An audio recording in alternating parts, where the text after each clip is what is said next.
Баршаларыңызға сіздермен мен Әйгерім Мырзабек. Сіздермен бүгін ыстық күнде шөліңізді басатын, дүкендерден сатып алмай үй жағдайында жасауға болатын мохитоның рецептінен бөлісетін боламын.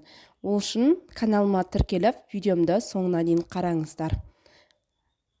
Ал ендеше кетті, қарапайым жолменен жасайтын боламыз. Ең алдымен бізге 1 литрлік кувшин және де мята, ұсақтап туралған лимон қажет болады.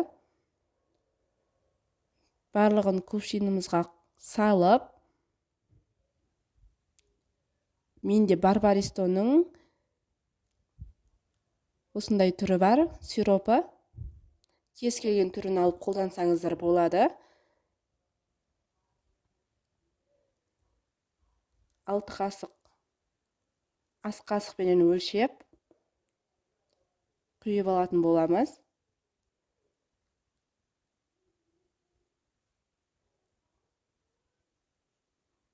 Және де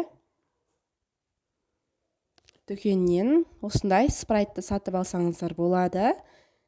Спрайтты алып, кувшиным менің 1 литр болған соң 1 литрлік спрайт кетті.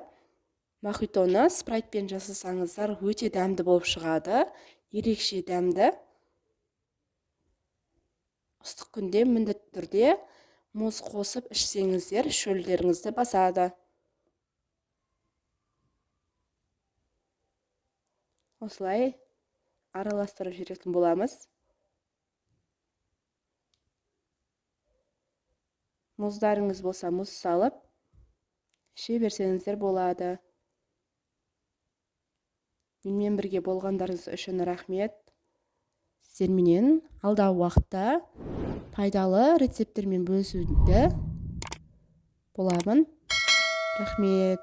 Сау болыңыздар.